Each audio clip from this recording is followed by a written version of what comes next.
Eskiden kanamam çok oluyordu. Düzenli oluyordu. Şimdi azaldı. Neden kanamam azaldı? Niye eskisi gibi görmüyorum? Ya da adetten kesildim mi diyorsun? İşte bu sorularının cevabını bu videoda bulabilirsin. Eskiden düzenli siklusta adet görüyor ama sonra kanamaları azalmışsa bir kişinin altında hangi hastalıklar yatıyor olabilir? Biz buna hipomenore diyoruz. Hipomenorinin nedeni birincisi emzirme. Yani emziriyorsan süt hormonu yükseldiği için kanamaların azalır ve süresi geç olmaya başlar. Bir diğeri menopoza geçiş dönemi.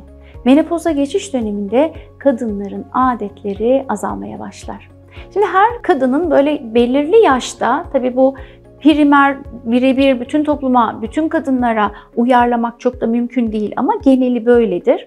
İlk adetin 1,5-2 yılı geç olur, sık olur, düzensiz olur.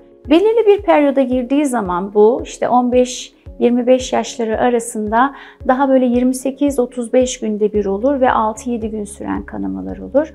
30'lu yaşlardan sonra bu kanamanın miktarı biraz azalmaya başlar. Yine 28'de bir olur ama 5-6 güne düşer. 35-40'lı yaşlara geldiğimiz zaman kanamanın miktarı ve süresi daha da azalmaya başlar ve aralıkları da daralmaya başlar. Çünkü artık yumurta havuzunda yumurta azalmaya başlamıştır. 35-40'dan sonra 24-25'te bir görmeye başlarsın. Daha sık görmeye başlarsın ama süre olarak 3-4 gün. 40'lı yaşlardan sonra ne olmaya başlar? 21-25 günde bir görmeye başlarsın. 2 ile 4 gün arası.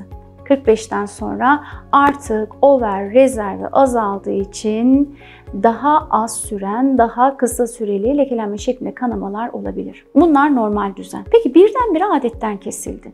Hamilelikte kesilirsin, emzirme döneminde kesilirsin, menopozda kesilirsin. Bunlar 3 temel sebep. Peki bunların dışında eğer çok ağır bir spor yapıyorsan, işte atletizm gibi, kas güçlendirme sporları gibi, bunda hipofiz ve hipotalamustaki hormonlar etkilendiği için kişi tamamen adetten kesilebiliyor. Polikistik over sendromu dediğimiz sendromda eğer çok aşırı bir kilo varsa, obezite varsa, insülin direncine bağlı kişi çok uzun aralıklarla adet görebiliyor.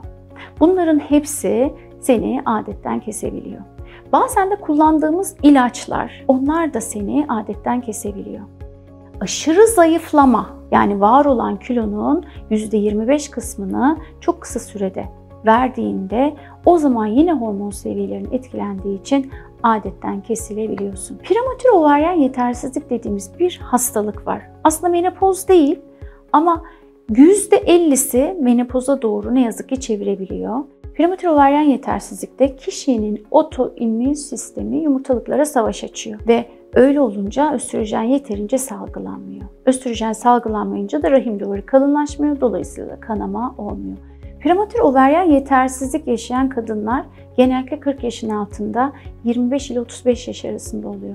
Ağır stresin tetiklediği problemlerle karşılaşan kadınlarda ne yazık ki bu durum olabiliyor. %50'si kendiliğinden siklusları geri dönüyor ve çocuk sahibi olabiliyorlar ama %50'si ne yazık ki erken menopoza giriyorlar. Neden az kanama ile ilgili hazırladığım bu videoyu beğendiyseniz beğenmeyi, yorum yapmayı ve abone olmayı unutmayınız efendim. Görüşmek dileğiyle.